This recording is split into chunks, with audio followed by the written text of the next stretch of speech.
ಕ್ಷತ್ರಿಯರು ಪ್ರತಿಜ್ಞಾ ಪರಿಪಾಲನೆ ಮಾಡದೇ ಹೋದರೆ ಅದು ದೊಡ್ಡ ಅಧರ್ಮ ಆಗ್ತದೆ. ತೊಡೆ ಮುರಿತೀನಿ ಅಂತ ಪ್ರತಿಜ್ಞೆ ಮಾಡಿದ್ನಲ್ಲ, ಅದನ್ನು ಮುರಿದೇ ಹೋದರೆ ಅದು ಬಹಳ ದೊಡ್ಡ ಅಧರ್ಮ. ಅದೇ ದೊಡ್ಡ ಆಪತ್ತಂತೆ ಕ್ಷತ್ರಿಯರಿಗೆ.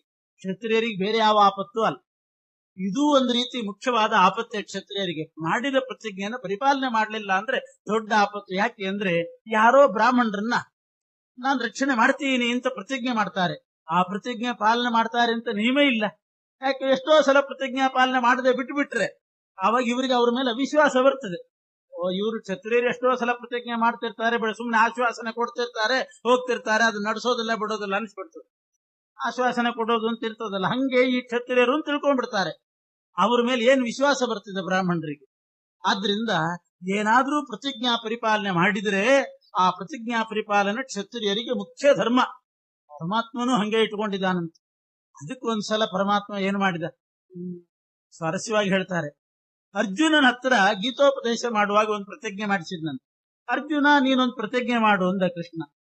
ಏನೋ ಯುದ್ಧದ ಬಗ್ಗೆ ಹೇಳ್ತಾನೇನೋ ಅಂತಂದ್ರೆ ಕೃಷ್ಣ ಹೇಳಿದ್ದ ಅದಲ್ಲ. ನನ್ನ ಭಕ್ತರಿಗೆ ಎಂದೂ ಸಾವಿಲ್ಲ, ನನ್ನ ಭಕ್ತರಿಗೆ ಎಂದೂ ಕೆಡಕಾಗೋದಿಲ್ಲ ಅಂತ ನೀನ್ ಪ್ರತಿಜ್ಞೆ ಮಾಡು ಅಂತ. ಅರ್ಜುನ ಅಂದ, ನಿನ್ನ ಭಕ್ತರಿಗೆ ಕೆಡಕೆ ಆಗೋದಿಲ್ಲ ಅಂತ ನಾನೇ ಪ್ರತಿಜ್ಞೆ ಮಾಡ್ಬೇಕು? ನೀನ್ ಮಾಡ್ಕೋ. ನನ್ನ ಭಕ್ತರನ್ನ ಎಂದೂ ಕೈ ಬಿಡೋದಿಲ್ಲ, ನೀನ್ ಮಾಡು. ನನ್ನ ಭಕ್ತರನ್ನ ಕೈ ಬಿಡೋದಿಲ್ಲ ಅಂತ ನೀನ್ ಮಾಡು, ನನಗೆ ಯಾಕೆ ನನ್ನ ಕೈಲಿ ಯಾಕೆ ಮಾಡಿಸ್ತೀನಿ ಅಂತಂದ್ರೆ, ಕೃಷ್ಣ ಹೇಳಿದನಂತೆ, ನಾನು ಕೆಲವು ಸಲ ಪ್ರತಿಜ್ಞೆ ಬಿಡೋದು ಅಂತ ಉಂಟು.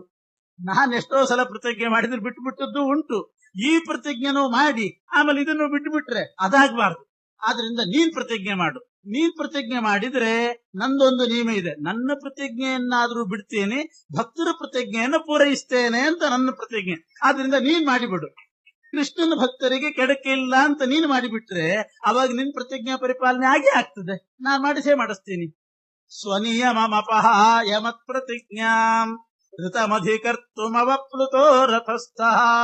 ಆಯುಧ ಹಿಡಿಯೋದಿಲ್ಲ ಅಂತ ಕೃಷ್ಣ ಪ್ರತಿಜ್ಞೆ ಮಾಡಿದ್ದ. ಅರ್ಜುನನ ಹತ್ರ ಹೇಳಿದ್ದಾರೆ, ಏಕತ್ರಾಹಂ ನಿರಾಯುಧ. ಆಯುಧ ಇಲ್ಲದೇನೆ ನಾನು ಒಂದ್ ಪಕ್ಷಕ್ಕೆ ಬರ್ತೀನಿ, ಇನ್ನೊಂದ್ ಕಡೆ ನನ್ನ 10,00,000 ಸೈನ್ಯ ಕೊಡ್ತೀನಿ, ಯಾರೇನ್ ಬೇಕಾದ್ರೆ ತಗೊಳ್ರಿ ಅಂದಿದ್ದ. ಕೃಷ್ಣ ಅಂದ, ಆಯುಧ ಹಿಡಿದಿದ್ರು ಪರವಾಗಿಲ್ಲ, ನೀ ಬಾ ಅಂದಿದ್ದ. ಈಗ ಅರ್ಜುನನ ಹತ್ರ ಆ ರೀತಿ ಪ್ರತಿಜ್ಞೆ ಮಾಡಿ ಆಯುಧ ಹಿಡಿಯೋದಿಲ್ಲ, ಆದ್ರೂ ಕುದುರೆ ಹಗ್ಗ ಹಿಡಿತೀನಿ ಅಂತ ಬಂದವನು. ಭೀಷ್ಮಾಚಾರ್ಯರು ಘೋರವಾಗಿ ಯುದ್ಧ ಮಾಡುವಾಗ ಚಕ್ರ ಹಿಡ್ಕೊಂಡು ಆಯುಧ ಹಿಡ್ಕೊಂಡು ಹೋದ. ಯಾಕೆ ಹೋದ ಅಂತಂದ್ರೆ, ತಾನು ಆಯುಧ ಹಿಡಿಯೋದಿಲ್ಲ ಅಂತ ಪ್ರತಿಜ್ಞೆ ಹೋದ್ರೂ ಚಿಂತೆ ಇಲ್ಲ, ಭೀಷ್ಮಾಚಾರ್ಯ ಪ್ರತಿಜ್ಞೆ ಮಾಡಿಸಿದ್ರಂತೆ ಕೃಷ್ಣನ ಕೈಲಿ ನಾನು ಆಯುಧ ಹಿಡಿಸ್ತೀನಿ ಅಂತ ಅವ್ರು ಪ್ರತಿಜ್ಞೆ ಮಾಡಿದ್ರು.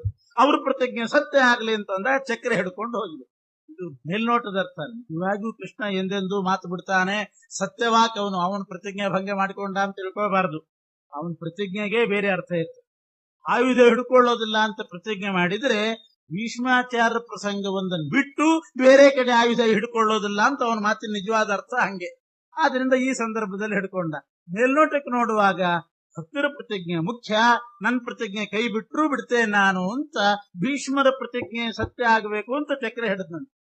ಸ್ವನಿಯಮ ಅಪಹಾಯ ಮತ್ ಪ್ರತಿಜ್ಞಾಮೃತಮಧಿಕರ್ತುಮವಪ್ಲುತೋ ರಥಸ್ಥ ಧೃತ ರಥಚರಣೋಭ್ಯಯಾಚಲತ್ತು ಅಂತ ಭೀಷ್ಮಾಚಾರ್ಯರು ಸ್ತೋತ್ರ ಮಾಡ್ತಾರೆ, ಕೃಷ್ಣನ್ ಹೇಳ್ತಾರೆ. ಆದ್ರಿಂದ ಅರ್ಜುನನ ಹತ್ರ ಪ್ರತಿಜ್ಞೆ ಮಾಡಿಸಿದನಂತ, ನನ್ನ ಭಕ್ತರಿಗೆ ಕೆಡಕಿಲ್ಲ ಅಂತ ನೀನ್ ಪ್ರತಿಜ್ಞೆ ಮಾಡು, ಆವಾಗ ಅದು ಸತ್ಯ ನಡೆದೇ ನಡೀತದೆ, ನನ್ನ ಭಕ್ತರಿಗೆ ಎಂದೂ ಕೆಡಕೆ ಆಗೋದೇ ಇಲ್ಲ ಅಂತ. ಹೀಗೆ ಕ್ಷತ್ರಿಯರಿಗೆ ಪ್ರತಿಜ್ಞೆ ಅಂತ ಅನ್ನೋದು, ಪ್ರತಿಜ್ಞಾ ಪಾಲನೆ ಬಹಳ ಮುಖ್ಯ ಅಂತೆ. ಯಾಕೆ ಅಂದ್ರೆ ಅವರ ಮಾತಿನ ಮೇಲೆ ಬೇರೆಯವರಿಗೆ ವಿಶ್ವಾಸ ಬರಬೇಕು, ಅದಕ್ಕೋಸ್ಕರ ಅದು ಮುಖ್ಯ ಧರ್ಮ.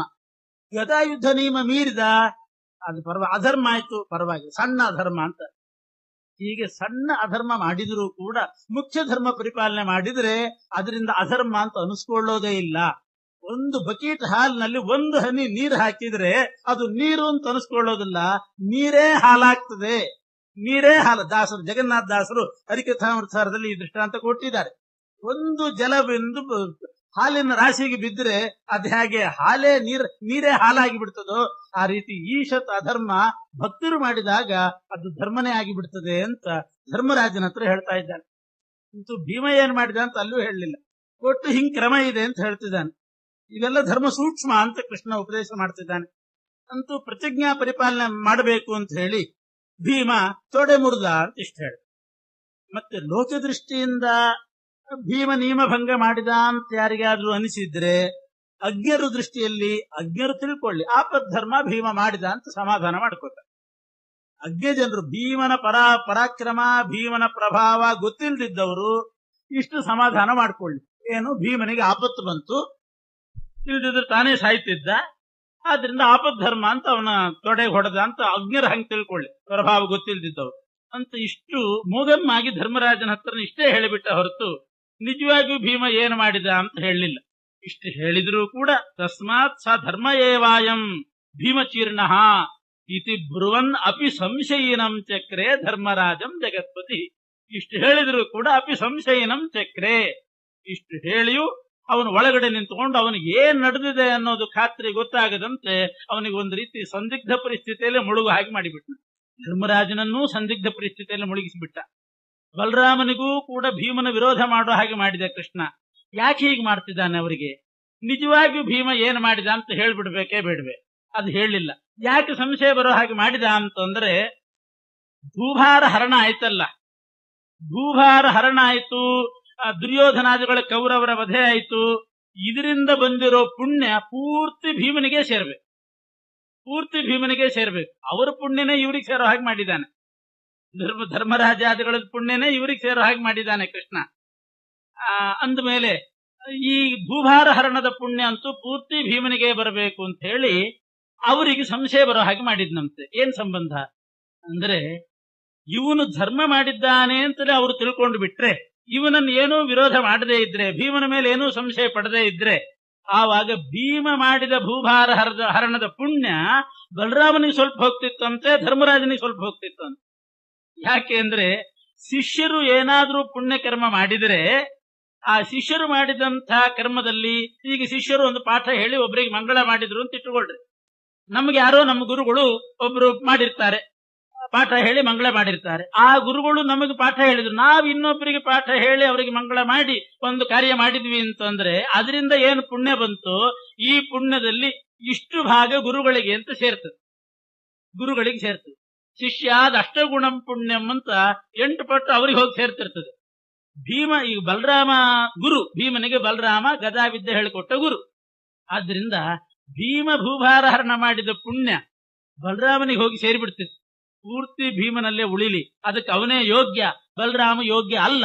ಇದನ್ನು ತಿಳ್ಕೊಂಡು ಗುರುವಾಗಿರ್ತಕ್ಕಂತಹ ಬಲರಾಮನೇ ಭೀಮನನ್ನು ವಿರೋಧ ಮಾಡಿದ ಹಾಗೆ ಮಾಡೋ ಹಾಗೆ ಮಾಡಿಬಿಟ್ಟೆ ಕೃಷ್ಣ. ಗುರು ನೋಡಿದ್ರೆ ಅವನು ಗುರು, ಶಿಷ್ಯ ಮಾಡಿ ಸರಿ ಅಂತ ಹೇಳ್ಬೇಕು, ಇವನನ್ನೇ ವಿರೋಧ ಮಾಡಿಬಿಟ್ಟ. ನೀನ್ ಮಾಡಿದ್ ಸರಿ ಅಲ್ಲ ಅಂತ ಇವನನ್ನೇ ಹೊಡಿಲಿಕ್ಕೆ ಬಂದ. ಇದರಿಂದ ಏನಾಯ್ತು, ಇದರಿಂದ ಭೀಮನಿಗೆ ಉಳಿತ ಪುಣ್ಯ ಹೊರತು ಶಿಷ್ಯನ ಪುಣ್ಯ ಬಲರಾಮನಿಗೆ ಹೋಗ್ಲಿಲ್ಲ. ಏನೇನೋ ಧರ್ಮ ಸೂಕ್ಷ್ಮ ಇರ್ತದೆ. ಎಷ್ಟೋ ಸಲ ಗುರುಗಳು ಶಿಷ್ಯ ಮಾಡಿದ್ದನ್ನು ವಿರೋಧ ಮಾಡ್ತಿರ್ತಾರೆ, ಮಾಡಿದಾಗ ಇವ್ರ ಪುಣ್ಯ ಅವ್ರಿಗೆ ಹೋಗೋದಿಲ್ಲ ಅಂತ ಅರ್ಥ ಅಷ್ಟೇ. ಅದರಿಂದ ಶಿಷ್ಯರು ಮಾಡಿದ್ದನ್ನು ಗುರುಗಳು ಸರಿ ಅಂತ ಅನ್ಬೇಕು, ಸರಿಯಾಗಿ ಮಾಡಿದ್ದನ್ನ, ಮತ್ತೆ ಎಲ್ಲ ಅಲ್ಲ, ಸರಿ ಮಾಡಿದ್ದನ್ನು ಸರಿ ಅನ್ಬೇಕು.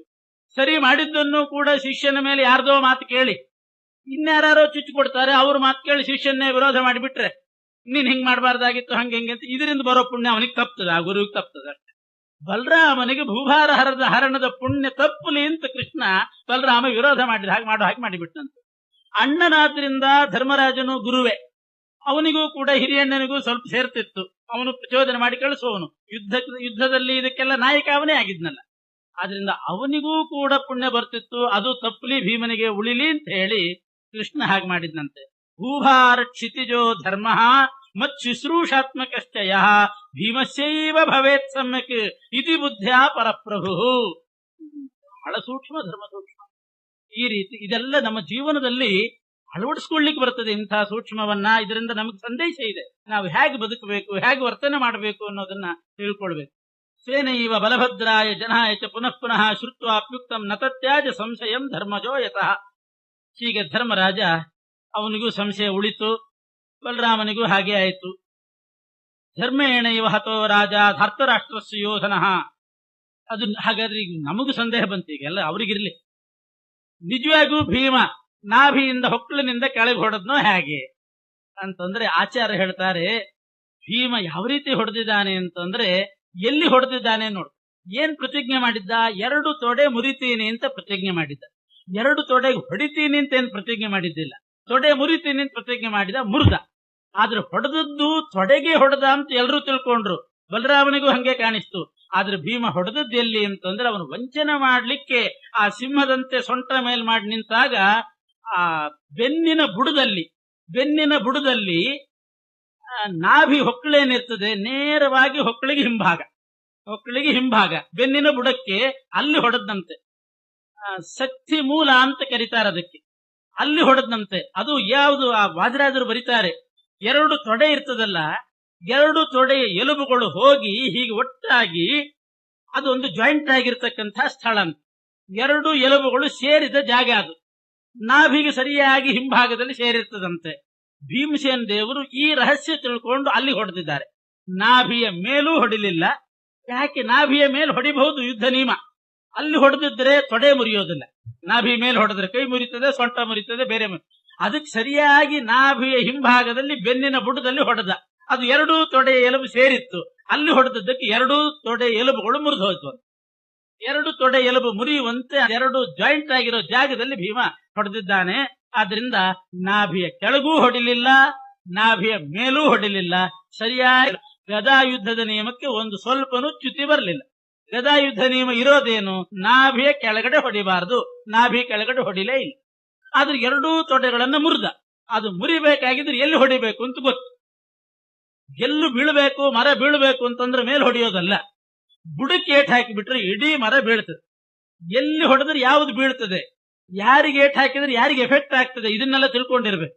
ಅವನಿಗೆ ಮಾಡ್ಲಿಕ್ಕೆ ಹೋಗಬಾರ್ದು. ಅವನನ್ನು ಹಿಂಸೆ ಮಾಡ್ಬೇಕಾದ್ರೆ ಯಾರಿಗೆ ನಾವು ಚುಚ್ಚಬೇಕು, ಎಲ್ಲಿ ಏನು ಮಾಡಿದ್ರೆ ಯಾರಿಗೆ ಎಫೆಕ್ಟ್ ಆಗ್ತದೆ ಅಂತ ತಿಳ್ಕೊಂಡು ಮಾಡ್ಬೇಕು. ಎಲ್ಲಿ ಹೊಡೆದ್ರೆ ತೊಡೆ ಎಲುಬು ಮುರಿತದೆ ಅಂತ ಗೊತ್ತಿತ್ತು. ನಿಯಮಭಂಗ ಬರದಂತೇನೆ ಭೀಮಸೇನ ದೇವರು ನಡ್ಕೊಂಡಿದ್ದಾರೆ.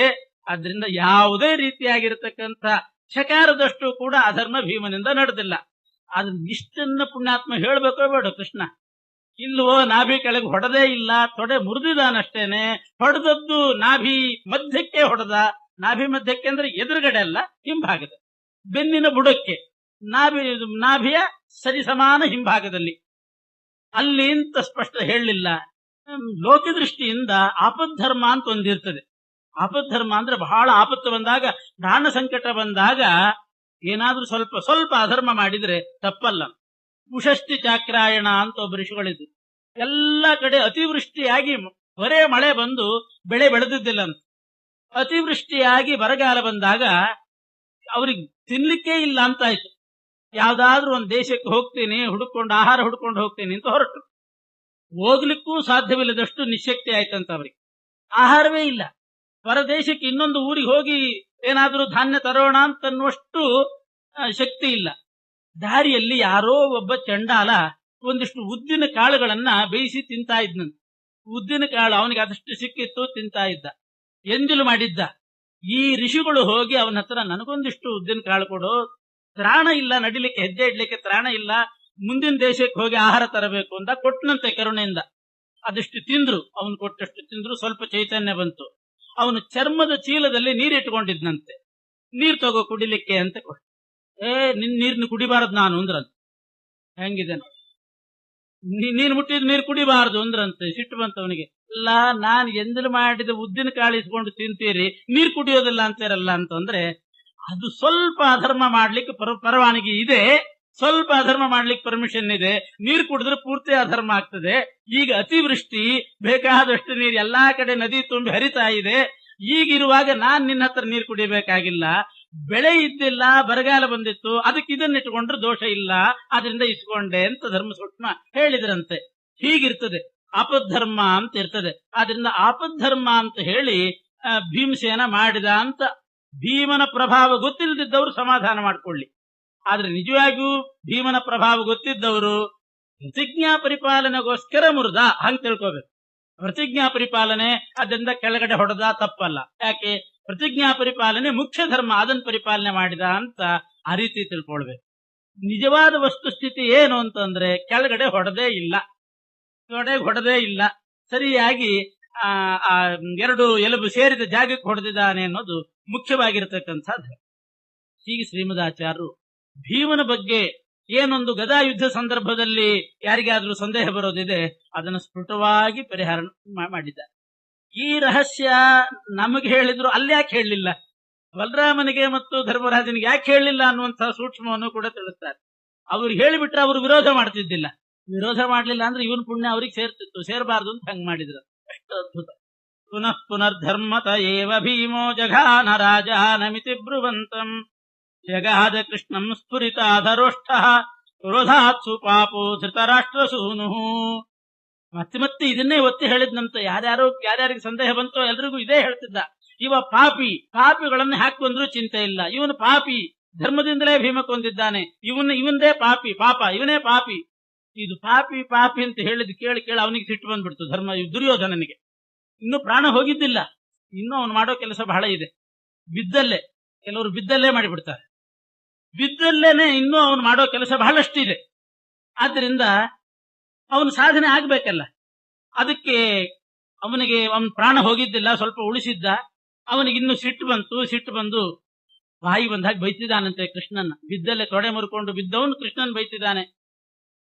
ನನ್ನ ಸೋದರರು ಪಾಂಡವರು ನಿಜವಾಗಿಯೂ ಒಳ್ಳೆಯವರು, ನಿನ್ನಿಂದಲೇ ಹಾಳಾದ್ರು. ಕೃಷ್ಣ ನಿನ್ನಿಂದಲೇ ಹಾಳಾದ್ರು, ನೀನೇ ಪಾಪಿಷ್ಠ, ನಿನ್ನಷ್ಟು ಪಾಪತಮ ಜಗತ್ತಿನಲ್ಲಿ ಯಾರ್ಯಾರಿಲ್ಲ.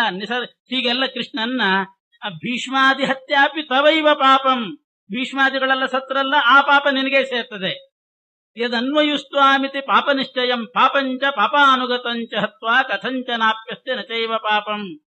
ಅವನು ಮೊದಲು ಇವನು ಬೈದ ಪಾಪಾಧಿಕಸ್ತ್ವಂ ಅಂತ ಹೇಳಿದಾಗ ಇವರು ಕೂಡ ನೀನೇ ಪಾಪಿಷ್ಠ ಅಂತ ಇವರು ಬೈದ್ರು, ಕೃಷ್ಣನು ಬೈದ, ಪಾಂಡವರು ಬೈದ್ರು.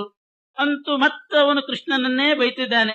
ನಿನ್ನಿಂದಲೇ ಎಲ್ಲ ಹಾಳಾಯ್ತು, ನಾನಂತೂ ಬೇಕಾದಷ್ಟು ಯಜ್ಞ ಯಾಗ ಮಾಡಿದ್ದೀನಿ, ಕೆರೆ ಬಾವಿ ತೋಡಿಸಿದ್ದೀನಿ, ಶತ್ರುಗಳನ್ನ ಮೆಟ್ಟಿ ನಾನು ರಾಜ್ಯ ಪರಿಪಾಲನೆ ಮಾಡಿ ಗ್ರಾಮದಲ್ಲಿ ನನಗೆ ಮರಣ ಬರ್ತಾ ಇದೆ. ಇದು ಸಮೀಚೀನವಾದ ಮರಣ, ಬೇಕಾದಷ್ಟು ಭೋಗ ಅನುಭವಿಸಿದ್ದೇನೆ. ನಿನ್ನನ್ನು ನಂಬಿ ಮೋಸದ ಯುದ್ಧ ಮಾಡಿದಂಥ ಪಾಂಡವರು ಹಾಳಾದ್ರಷ್ಟೇನೆ ಅಂತೆಲ್ಲ ಹೇಳ್ತಾ ಇರುವಾಗ ಸರಿಯಾಗಿ ದೇವತೆಗಳಿಂದ ದುರ್ಯೋಧನನ ಮೇಲೆ ಪುಷ್ಪವೃಷ್ಟಿ ಬೇರೆ ಆಯ್ತಂತೆ. ಪಾಂಡವರು ನಿನ್ನಂಬಿಕೊಂಡು ಹಾಳಾದ್ರು, ನಾನಂತೂ ಒಳ್ಳೆ ರೀತಿಯಿಂದ ಬದುಕಿ ಜನ್ಮ ಸಾರ್ಥಕ ಮಾಡಿಕೊಂಡೆ ಅಂತ ಹೇಳುವಾಗ ಪುಷ್ಪವೃಷ್ಟಿ ಆಯ್ತಂತೆ. ಈ ಪುಷ್ಪವೃಷ್ಟಿ ನೋಡಿ ಧರ್ಮರಾಜನಿಗೆ ಇನ್ನೂ ಸಂದೇಹ ಬಂತು. ನಿಜವಾಗೂ ನಾವೇ ಹಾಳಾದ್ವೋ ಏನೋ ಅನ್ನೋ ಹಂಗೆ. ಯಾಕೆ ಹೀಗೆ ಪುಷ್ಪವೃಷ್ಟಿ ಆಯ್ತು ಅಂತ ಅನ್ನೋದು ಬಹಳ ದೊಡ್ಡ ರಹಸ್ಯ ಮಹಾಭಾರತದ ಮೇಲೆ. ಮಧ್ವಾಚಾರ್ಯ ಹೇಳ್ತಾರೆ, ಯಾಕೆ ಹೀಗಾಯ್ತು ಅಂತ ಕೇಳಿದ್ರೆ, ಆ ದುರ್ಯೋಧನ ಸಂಪೂರ್ಣ ಪಾಪಿನೇ, ಅವನು ಕಲಿಯೇ. ಈ ರೀತಿ ಕೃಷ್ಣನನ್ನ ಬೈದಾಗ ಅವನ ಮೇಲೆ ಪುಷ್ಪವೃಷ್ಟಿ ಆಗಿಬಿಟ್ರೆ, ಸುಮ್ಮನೆ ಮಾಡಿದ್ರು ದೇವತೆಗಳು ಪುಷ್ಪವೃಷ್ಟಿ ಮಾಡಿದ ಕೂಡಲೇ ಅನುಮೋದನೆ ಮಾಡಿದ್ರು ಅಂತ ಅರ್ಥ ಅಲ್ಲ. ಸುಮ್ಮನೆ ಮಾಡಿದ ಕೂಡಲೇ ಅವನೇನಂದ್ಕೊಂಡ ಅಂದ್ರೆ, ನಾನ್ ನಿನ್ನನ್ನು ಬೈತಾ ಇರುವಾಗ ಸರಿಯಾಗಿ, ನಾನು ಯೋಗ್ಯ ಅಂತ ಹೇಳ್ಕೊಳ್ಳುವಾಗ ಸರಿಯಾಗಿ ಪುಷ್ಪವೃಷ್ಟಿ ಆಯ್ತು, ಆದ್ರಿಂದ ನಾನೇ ನಿಜವಾದ ಯೋಗ್ಯ ಅಂತ ಅವನಿಗೆ ಖಾತ್ರಿ ಆಯ್ತಂತ. ಅಂದ್ರೆ ಮುಂದೂ ಕೂಡ ಅವನಿಗೆ ನಾನು ಮಾಡಿದ್ದು ತಪ್ಪೇನೋ ಅಂತ ಸ್ವಲ್ಪನೂ ಕೂಡ ಅವನಿಗೆ ಪಶ್ಚಾತ್ತಾಪ ಆಗಿರಬಾರದು. ಒಂದು ವೇಳೆ ಪಶ್ಚಾತ್ತಾಪ ಆಯ್ತು ಅಂತಂದ್ರೆ ಅವನು ಮತ್ತೆ ಅಂಧನ್ ತಮಸ್ಸಿನಲ್ಲಿ ದುಃಖ ಕಡಿಮೆ ಆಗ್ತದೆ. ಯಾವಾಗಲೂ ಪಶ್ಚಾತ್ತಾಪ ಪಟ್ಟವರಿಗೆ ದುಃಖ ಕಡಿಮೆ. ತಪ್ಪು ಮಾಡಿದವರಿಗೆ ದುಃಖ ಇದೆ, ತಪ್ಪು ಮಾಡಿದ ಮೇಲೆ ಪಶ್ಚಾತ್ತಾಪ ಪಟ್ರೆ ಅಷ್ಟು ದುಃಖ ಇಲ್ಲ, ಸ್ವಲ್ಪ ಕಡಿಮೆ ಆಗ್ತದಂಥದ್ದು. ಅಂತೂ ಆಮೇಲೆ ಆದ್ರೂ ಸ್ವಲ್ಪ ಪಶ್ಚಾತ್ತಾಪ ಪಟ್ರಲ್ಲ ಅಂತ. ಇನ್ನು ಕೆಲವರು ಸ್ವಾರಸ್ಯವಾಗಿ ಹೇಳೋದುಂಟು, ಪಶ್ಚಾತ್ತಾಪ ಇದ್ದವರಿಗೆ ಪುಣ್ಯನೇ ಜಾಸ್ತಿ ಬಂದ್ಬಿಡ್ತದೆ. ಒಬ್ರು ಆಚಾರ್ಯ ಇದ್ರಂತೆ, ಕಾಲಕ್ಕೆ ಸರಿಯಾಗಿ ಸಂಧ್ಯಾ ವಂದನೆ ಮಾಡ್ಕೊಂಡು ಇರೋರು. ಒಂದು ದಿವಸ ಮಧ್ಯಾಹ್ನ ಎಲ್ಲೋ ಊಟ ಜಾಸ್ತಿ ಆಗಿಬಿಟ್ಟಿತ್ತು, ಮಲಗಿಬಿಟ್ಟಿದ್ದಾರೆ, ಚೆನ್ನಾಗಿ ನಿದ್ದೆ ಬಂದಿದೆ. ಸಾಯಂಕಾಲ ಸೂರ್ಯಾಸ್ತಮಯದ ವೇಳೆಗೆ ಎಚ್ಚರಿಕೆನೇ ಆಗಿಲ್ಲ ಪಾಪ ಆಚಾರ್ಯ. ಒಂದು ದಿನ ಸಂಧ್ಯಾಕಾಲ ತಪ್ಪಿದವರಲ್ಲ, ಅವತ್ತು ಮಾತ್ರ ನಿದ್ದೆ ಬಂದ್ಬಿಟ್ಟಿತ್ತು, ಊಟ ಜಾಸ್ತಿ ಆಗಿ. ಯಾರೋ ಎಬ್ಬಿಸಿದಂಗಾಯ್ತಂತೆ, ಆಚಾರ್ಯರೇ ಸಂಧ್ಯಾವಂದನೆ ಹೊತ್ತು ಬಂದಿದೆ ಹೇಳ್ರಿ ಅಂತ. ದಿಗ್ನ ಎದ್ರು. ಯಾರು ಎಬ್ಬಿಸಿದ್ರು ಪಾಪ, ಪುಣ್ಯ ಕಟ್ಕೊಂಡ್ರು ಅಂತ ನೋಡ್ತಾ ಇದ್ದಾರೆ ಆಚಾರ್ಯರು. ಕಲಿ ಬಂದು ಎಬ್ಬಿಸ್ತಾ ಇದ್ದಾನಂತ. ಎಬ್ಬಿಸ್ತಾ ಇರೋದು ಕಲಿನೇ ಬಂದು ಎಬ್ಬಿಸ್ತಿದ್ದಾನಂತ. ಸಂಧ್ಯಾಕಾಲ ಮಲ್ಕೊಂಡಿದ್ರಲ್ಲ ಆಚಾರ್ಯ, ಎದ್ದೇಳ್ರಿ ಸಂಧ್ಯಾವಂದನೆ ಮಾಡ್ರಿ. ಇವರಿಗೆ ಇನ್ನೂ ಅನುಮಾನ ಬಂತು, ಅರೆ ಕಲಿ ಮಲಗಿಸೋನು ಸಂಧ್ಯಾಕಾಲದಲ್ಲಿ, ನೀ ಬಂದು ಎಬ್ಬಿಸ್ತಾ ಇದೆಯಲ್ಲ, ಇದೇನಿದು ಅಂತ ಕೇಳಿದಾಗ ಕಲಿ ಹೇಳಿದ್ನಂತೆ, ನೀವು ಸಂಧ್ಯಾವಂದನೆ ಮಾಡಿ ಪುಣ್ಯ ಕಟ್ಕೋಬೇಕು ಅಂತ ನನ್ನ ಉದ್ದೇಶ ಅಲ್ಲ. ಒಂದು ವೇಳೆ ಹಂಗೇ ಮಲಗಿ ಬಿಟ್ಟಿದ್ರೆ ಆಮೇಲೆ ಸಂಧ್ಯಾವಂದನೆ ಮಾಡ್ಲಿಲ್ಲಲ್ಲ ಅಂತ ಬಹಳ ಪಶ್ಚಾತ್ತಾಪ ಪಡ್ತಿದ್ರಿ, ಇನ್ನು ಹೆಚ್ಚು ಪುಣ್ಯ ಬರ್ತಿತ್ತು, ಅದು ತಪ್ಪಲಿ ಅಂತ ನಾನು ಎಬ್ಬಿಸಿದೆ ಅಂತ ಅನ್ನಂತ. ನಿಮ್ಗಿಷ್ಟೇ ಬಂದ್ರೆ ಸಾಕು ಅಂತ ಅನ್ನಂತ. ಸ್ವಾಮಿಗಳು ಹಿಂಗ್ ಹೇಳಿದ್ದಾರೆ ಅಂತ ಎಲ್ರು ಸಂಧ್ಯಾವಂದನೆ ಬಿಟ್ಟು ಆಮೇಲೆ ಪಶ್ಚಾತ್ತಾಪ ಪಡ್ಕೊಳ್ಳಿಕ್ ಹೋಗ್ಬಾರ್ದು. ಇದನ್ನ ಇಟ್ಕೊಂಡ್ಬಿಡೋದು, ಹಂಗಾರೆ ಹೇಗಿದ್ರು ಜಾಸ್ತಿ ಪುಣ್ಯ ಬರ್ತದೆ ಅಂತ ಬಿಡೋದು, ಪಶ್ಚಾತ್ತಾಪ ಪಡೋದು, ಅದೇ ಒಂದು ರೂಢಿ ಮಾಡ್ಕೊಂಡ್ಬಿಡ್ಬಾರ್ದು. ಸುಮ್ಮನೆ ಇಂಥವೆಲ್ಲ ಕಥೆ ಯಾಕೆ ಅಂತಂದ್ರೆ ಅದ್ರ ಸ್ಪಿರಿಟ್ ತಗೋಬೇಕು. ಏನು ಸ್ಪಿರಿಟ್ ಅಂತಂದ್ರೆ, ಮಾಡಿದ ತಪ್ಪಿಗೆ ಮನುಷ್ಯನಿಗೆ ಪಶ್ಚಾತ್ತಾಪ ಇರಬೇಕು ಅನ್ನೋ ತಾತ್ಪರ್ಯ. ಪಶ್ಚಾತ್ತಾಪ ಇರಬೇಕು ಅನ್ನೋದು ಅದರ ಸ್ಪಿರಿಟ್. ಹೀಗೆ ಆ ದುರ್ಯೋಧನನಿಗೆ ಏನಾದರೂ ಆಮೇಲೆ ಪಶ್ಚಾತ್ತಾಪ ಬಂದ್ರೆ ಅವನಿಗೆ ಅಂಧನ್ ತಮಸ್ಸಿನಲ್ಲಿ ದುಃಖ ಕಡಿಮೆ. ಅದು ಆಗಬಾರ್ದು ಅನ್ನೋ ದೃಷ್ಟಿಯಿಂದ ಭಗವಂತನ ಪ್ರೇರಣೆಯಿಂದ ಬೇಕು ಅಂತ ಪುಷ್ಪವೃಷ್ಟಿ ಮಾಡಿಸಿದೆ. ಎಷ್ಟೋ ಸಲ ಹಿಂಗ್ ನಡೀತಿರ್ತದೆ. ಏನೋ ಯಾರನೋ ಬೈತಿರ್ತಾನೆ, ಅವ್ರದೇ ತಪ್ಪು ಅಂತ ಅಂತಿರ್ತಾನೆ. ಇದಕ್ಕಿದ್ದಾಗ ಗಂಟೆ ಹೊಡೆದ್ ಬಿಡ್ತೀನಿ. ನೋಡಿದೆ, ನಾ ಹೇಳಿದಾಗ ಸರಿಯಾಗಿ ಗಂಟೆ ಹೊಡಿತು, ಅವನದೇ ತಪ್ಪು ಅಂತ ತೀರ್ಮಾನ ಮಾಡಿ ಹೊಡೆದವ್ರು ಹೊಡಿತಿರ್ತಾರೆ, ಕೆಲವ್ರು ಬೇಕು ಅಂತ ಹೊಡಿತಿರ್ತಾರೆ. ಅದಕ್ಕೆಲ್ಲ ಲೆಕ್ಕ ಅಲ್ಲ ಇದು. ಸುಮ್ಮನೆ ಇವೆಲ್ಲ ಶಕುನ ಅಂತ ಇರ್ತದೆ. ಅದನ್ನೇ 100% ಸರಿಯಾಗಿ ನಂಬಬಾರದು. ದುರ್ಯೋಧನನಿಗೆ ಪುಷ್ಪವೃಷ್ಟಿ ಆದದ್ದು ನಿಜವಾಗಿ ಯಾಕೆ ಅಂತಂದ್ರೆ ಅವನಿಗೆ ಬಂದಂತ ದುರ್ಬುದ್ಧಿ ಅವನಿಗೆ ಸ್ಥಿರ ಆಗಲಿ ಅಂತ ಮಾಡಿದ್ದಂತೆ. ಕುಹಕ ಆ ರೀತಿ ದೇವತೆಗಳು ಬೇಕು ಅಂತ ಮಾಡಿದ್ರಷ್ಟೇ ಹೊರತು ನಿಜವಾಗಿಯೂ ಅವನು ಮಾಡಿದ್ದು ಸತ್ಯ ಅಂತ ದೇವತೆಗಳು ನಂಬಿದ್ರು ಅಂತ ಅರ್ಥ ಅಲ್ಲ. ಇಷ್ಟಾದ ಮೇಲೆ ಶ್ರೀಕೃಷ್ಣ ಎಲ್ಲ ಇದು ಧರ್ಮವೇ ಅಂತಲೇ ಹೇಳ್ತಾ ಇದ್ದ. ಯುಧಿಷ್ಠಿರನಂತೂ ಅಪಾಯದರ್ಶಿ ಸದೈವ ಸಸಂಶಯೋಭೂತ್ ಸುಮನೋಭಿವೃಷ್ಟ್ಯ. ಪುಷ್ಪವೃಷ್ಟಿ ಆದ್ರಿಂದ ಅವನಿಗೆ ಇನ್ನೂ ಸಂಶಯ ಬಂತು. ಆಮೇಲೆ ಎಲ್ಲರೂ ಈ ಕಡೆ ಬಂದ್ರು. ದುರ್ಯೋಧನ ತೊಡೆ ಮುರ್ಕೊಂಡು ಬಿದ್ದ. ಈ ರೀತಿ ಅವನ ಕಥೆ ಮುಗಿತು ಅಂತನ್ನೋದನ್ನ ಧೃತರಾಷ್ಟ್ರನಿಗೆ ಹೇಳಬೇಕಲ್ಲ. ಅವರಪ್ಪ ಇನ್ನೂ ಬದುಕಿದ್ದ. ಧೃತರಾಷ್ಟ್ರನಿಗೆ ಯಾರು ಹೇಳೋರು? ಧರ್ಮರಾಜ ತಾನೇ ಹೋಗಿ ಹೇಳಲಿಕ್ಕೆ ಸಾಹಸ ಮಾಡ್ಲಿಕ್ಕೆ ಅವನಿಗೆ ಧೈರ್ಯ ಆಗ್ಲಿಲ್ಲಂತೆ. ಏನು ಮಾಡಿಬಿಟ್ಟ ಅನ್ನೋದು ಧೃತರಾಷ್ಟ್ರ ಅಂತ ಅನಿಸ್ತು. ಅವನಿಗೆ ಸಿಟ್ಟು ಬಂದ್ಬಿಟ್ರೆ ಏನು ಬೇಕಾದ್ರೆ ಮಾಡ್ತಾನೆ. ಗಾಂಧಾರಿ ಬೇರೆ ಮಹಾಪತಿವ್ರತೆ, ಎಂಥ ತಪೋಬಲ ಇದೆ ಅವಳಲ್ಲಿ, ಪಾತಿವ್ರತ್ಯದ ಬಲ. ಇದರಿಂದ ನನಗೇನಾದ್ರೂ ಅನಾಹುತ ಆದೀತು ಅಂತ ಮೊದಲು ಕೃಷ್ಣನ್ ಕಳಿಸಿದಂತೆ. ಕೃಷ್ಣ ನೀನೇ ಹೋಗಿ, ಇದಕ್ಕೆಲ್ಲ ನೀನೇ ಬೇಕು ಅಂತ. ಮುಂದಾಗ್ಲಿ ಕೆಲವರು ಬೇಕಾಗ್ತದೆ. ಕೃಷ್ಣನ್ನ ಕಳಿಸಿದನಂತೆ. ಕೃಷ್ಣ ಅವನ ಮಗನನ್ನೇ ಯುಯುತ್ಸುವನ್ನ ಮೊದಲು ಕಳಿಸ್ತಾನೆ. ಧೃತರಾಷ್ಟ್ರನ ಮಗ ಯುಯುತ್ಸು ಅಂತ ಒಬ್ಬ ಇದ್ದ. ಅವನು ಒಳ್ಳೆಯವನು, ಪಾಪ ಸಜ್ಜೀವ ಯುಯುತ್ಸು. ಅವನು ಗಾಂಧಾರಿಯಲ್ಲಿ ಹುಟ್ಟಿದವನಲ್ಲ, ಇನ್ನೊಬ್ಬ ಹೆಂಡತಿಯಲ್ಲಿ ಹುಟ್ಟಿದಂಥ ಯುಯುತ್ಸು ಧೃತರಾಷ್ಟ್ರನಿಗೆ. ಅವನನ್ನ ಕೃಷ್ಣ ಮುಂದೆ ಕಳಿಸಿ ನಾನು ಬರ್ತೀನಿ ಅಂತ ಅವನ ಹಿಂದೆ ತಾನೂ ಹೋದ. ಹೋಗಿ ಏನೇನಾಗಿದೆ ಅದನ್ನೆಲ್ಲ ತಿಳಿಸಿದ್ರು ವಿಷಯ. ಧರ್ಮಯುಕ್ತೈಶ್ಚ ತತ್ವಾರ್ಥೈ ಲೋಕವೃತ್ತಾನುದರ್ಶಕೈ ವಾಕ್ಯೈ ರಾಜಾನಂ ಆಶ್ವಾಸ್ಯ ಪ್ರಾಯಾತ್ ಪಾರ್ಥಾನ್ ಪುನರ್ಹರಿಹಿ. ಇಷ್ಟೆಲ್ಲ ಅವನಿಗೆ ಸಮಾಧಾನ ಪಡಿಸಿ ಧೃತರಾಷ್ಟ್ರನಿಗೆ ಅಲ್ಲಿಂದ ಕೃಷ್ಣ ಪಾಂಡವರ ಹತ್ರ ಬಂದ. ಪಾಂಡವರಿದ್ದಲ್ಲಿಗೆ ಬಂದ. ಅಷ್ಟೊತ್ತಿಗೆ ಪಾಂಡವರನ್ನೆಲ್ಲ ಕರೆಕೊಂಡು ಕೌರವರ ಶಿಬಿರ ಖಾಲಿ ಆಗಿತ್ತಾದ್ರಿಂದ ಆ ರಾತ್ರಿ ಆಗಿತ್ತು. ನಾವೆಲ್ಲ ಅಲ್ಲಿ ಹೋಗೋಣ ಅಂತ ಹೇಳಿ ಕೌರವರ ಶಿಬಿರಕ್ಕೆ ಬಂದು ಮಲ್ಕೊಂಡಿದ್ದಾರೆ ಆ ರಾತ್ರಿ. ಪಾಂಡವರನ್ನ ಕರೆಕೊಂಡು ಕೃಷ್ಣ ಕೌರವರಿಗೆ ಅಂತಂದ್ರೆ ಅವ್ರು ಸತ್ತಿದ್ದಾರೆ, ಖಾಲಿ ಆಗಿದೆ ಅನ್ನೋದು ಮುಖ್ಯ ಅಲ್ಲ.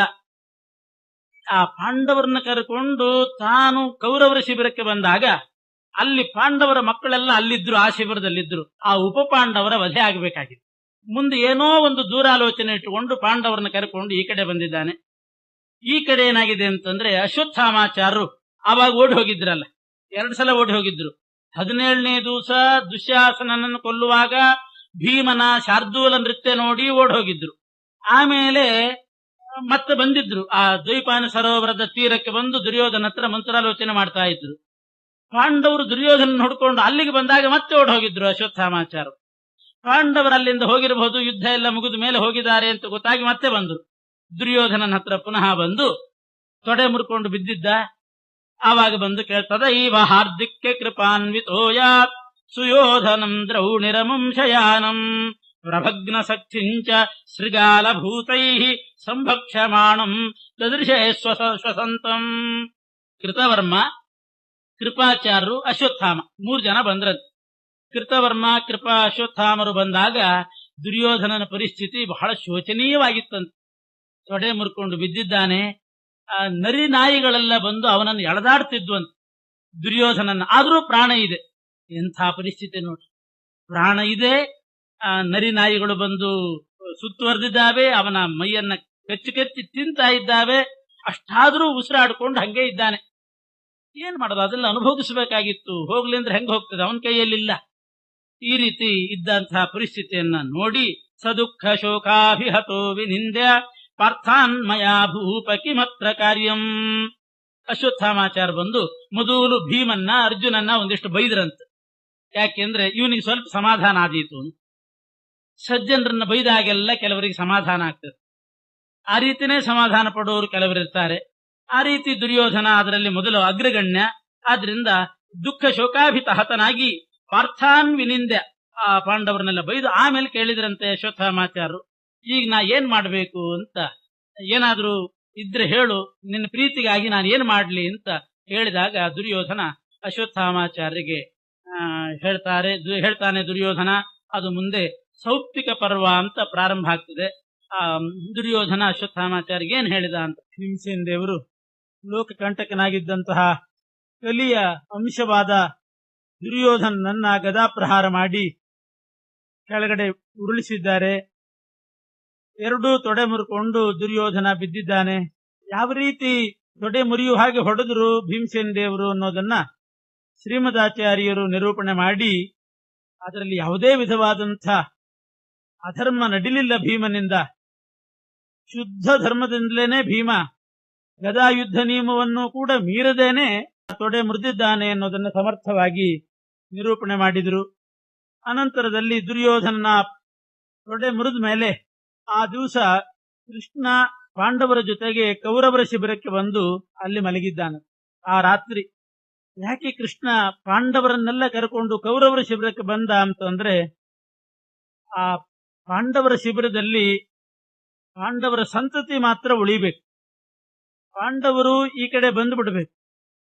ಆವಾಗ ಆ ಪಾಂಡವರ ಸಂತತಿ ಅದು ನಾಶ ಆಗಬೇಕು. ಪಾಂಡವರಿದ್ರೆ ಯಾರೂ ಕೂಡ ಉಪ ಪಾಂಡವರನ್ನ ಕೊಲ್ಲೋ ಹಾಗಿಲ್ಲ.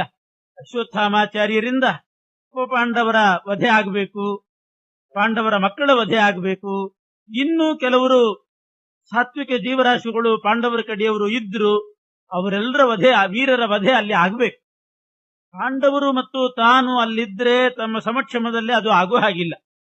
ಆದ್ರಿಂದ ಶ್ರೀಕೃಷ್ಣ ಅವರ ವಧೆ ಮಾಡಿಸಬೇಕು ಅನ್ನೋ ದೃಷ್ಟಿ ಇಟ್ಟುಕೊಂಡೇ ಪಾಂಡವರನ್ನ ಕರೆಕೊಂಡು ಕೌರವರ ಶಿಬಿರಕ್ಕೆ ಬಂದಿದ್ದಾನಂತೆ. ಬೇಕು ಅಂತ ಯಯೌ ಸಪಾರ್ಥ ಶೈನೇಯ ಕುರುಣಾಂ ಶಿಬಿರಂ ನಿಶಿ. ಯಾಕೆ ಅಂತಂದ್ರೆ ಕಾಲಾನುಸಾರತೋ ದೇವಾಂಶ ಉಪಸಂಹರ್ತು ಮಚ್ಯುತಃ. ಕಲಿಯುಗ ನಡೀಬೇಕಲ್ಲ ಮುಂದೆ. ಇವರೆಲ್ಲ ಪಾಂಡವರ ಸೈನಿಕರು, ಇನ್ನೂ ಕೆಲವರು ಉಳಿದಿದ್ರು, ಹಾಗೆ ಉಳಿದು ಬಿಟ್ರೆ ಕಲಿಯುಗ ನಡೆಯೋದಿಲ್ಲ. ಆದ್ರಿಂದ ಆ ಪಾಂಡವರ ಸೈನಿಕರೆಲ್ಲ ದೇವತೆಗಳು. ಅವರು ಯಾವುದಾದ್ರೂ ಒಂದು ನಿಮಿತ್ತದಿಂದ ತಮ್ಮ ತಮ್ಮ ದೇಹವನ್ನ ಪರಿತ್ಯಾಗ ಮಾಡಿ ತಮ್ಮ ಮೂಲ ರೂಪಕ್ಕೆ ಅವರು ಹೋಗಿಬಿಟ್ರೆ ಆವಾಗ ಮುಂದೆ ಕಲಿಯುಗ ನಡೀಲಿಕ್ಕೆ ಸುಲಭ ಆಗ್ತದೆ. ಕಲಿಯುಗ ನಡೀಬೇಕಾಗಿದ್ರೆ ಸಜ್ಜನರು ಜಾಸ್ತಿ ಸಂಖ್ಯೆಯಲ್ಲಿ ಇರಬಾರ್ದು, ಬರೇ ದುಷ್ಟರೇ ತುಂಬಿರಬೇಕು. ಅದು ಕಲಿಯುಗದ ಲಕ್ಷಣ. ಮುಗಿಯುವವರೆಗೂ ಕೂಡ ದುಷ್ಟರೇ ಜಾಸ್ತಿ ಇರ್ತಾರಂತೆ. ಆದ್ರೆ ಪ್ರಾಯ ಅಂದಿದ್ದಾರೆ, ಪ್ರಾಯ ದುಷ್ಟರು ತುಂಬಿರ್ತಾರೆ. ಅಪರೂಪಕ್ಕೆ ಸಜ್ಜನರು ಕೂಡ ಇದೇ ಇರ್ತಾರಂತೆ, ಇಲ್ಲ ಅಂತ ಏನಿಲ್ಲ. ಆದ್ರೆ ಹೆಚ್ಚಿನ ಸಂಖ್ಯೆಯಲ್ಲಿ ಅವರು ಇರಬಾರದು. ಆದ್ರಿಂದ ಉಳಿದ ಸಜ್ಜನರನ್ನ ಹೆಚ್ಚಿನ ಸಂಖ್ಯೆಯಲ್ಲಿ ಅವರಿಂದ ವಂಶ ಬೆಳೆದ್ರೆ ಕಲಿಯುಗ ನಡೆಯುವುದಿಲ್ಲ ಅಂತ ಪರಮಾತ್ಮ ಬೇಕು ಅಂತ ಅವರನ್ನೆಲ್ಲ ಶಿಬಿರದಲ್ಲಿ ಬಿಟ್ಟು ತಾನು ಪಾಂಡವರನ್ನ ಕರೆಕೊಂಡು ಈ ಕಡೆ ಬರ್ತಾರೆ. ಇಲ್ಲೇನಾಗಿದೆ ಅಂದ್ರೆ, ದುರ್ಯೋಧನನ ತೊಡೆ ಮುರಿದು ಭೀಮ, ಅರ್ಜುನ ಇವರೆಲ್ಲ ಸೇರಿ ಕೌರವರ ಶಿಬಿರಕ್ಕೆ ಹೋದ್ರು. ಆ ಕಡೆ ದುರ್ಯೋಧನ ದ್ವೈಪಾಯನ ಸರೋವರ ತೀರದಲ್ಲಿ ತೊಡೆ ಮುರ್ಕೊಂಡು ಬಿದ್ದಿರುವಾಗ ತದೈವ ಹಾರ್ದಿಕ್ಯ ಕೃಪಾನ್ವಿತೋ ಯಾತ್ ಸುಯೋಧನಂ ದ್ರೌಣಿರಮಂ ಶಯಾನಂ ಪ್ರಭಗ್ನ ಶಕ್ತಿಂಚ ಶೃಗಾಲ ಭೂತೈಃ ಸಂಭಕ್ಷಮಾಣಂ ದದೃಶೇ ಸ್ವಸಂತಂ. ಅಶ್ವತ್ಥಾಮ, ಕೃತವರ್ಮ, ಕೃಪಾಚಾರ್ಯರು ಇವರಲ್ಲಿಗೆ ಬರ್ತಾರೆ. ಬಂದಾಗ ದುರ್ಯೋಧನ ಬಿದ್ದಿದ್ದ. ನರಿ ನಾಯಿಗಳು ಬಂದು ಅವನ ದೇಹವನ್ನು ತಿಂತಾ ಇದ್ದಾವಂತೆ, ಕಚ್ಚಿ ಮಾಂಸ ಭಕ್ಷಣೆ ಮಾಡ್ತಾ ಇದ್ದಾವೆ. ಇಂಥ ಹೀನಾಯ ಪರಿಸ್ಥಿತಿಯಲ್ಲಿ ದುರ್ಯೋಧನ ಬಿದ್ದಿದ್ದಾನೆ. ಇದನ್ನ ನೋಡಿ ಬಹಳ ದುಃಖ ಆಯಿತು ಅಶ್ವತ್ಥಾಮಾಚಾರ್ಯರಿಗೆ. ಪಾಂಡವರನ್ನೊಂದಿಷ್ಟು ಬೈತಾರೆ. ಬೈದು ದುರ್ಯೋಧನನನ್ನ ಏನ್ ಮಾಡ್ಬೇಕು ಅಂತಿದ್ದಿ, ಇವಾಗ ನಿನ್ನ ಕೊನೆ ಆಶೆ ಏನ್ ಹೇಳು ಅಂತ ಕೇಳಿದ್ರು.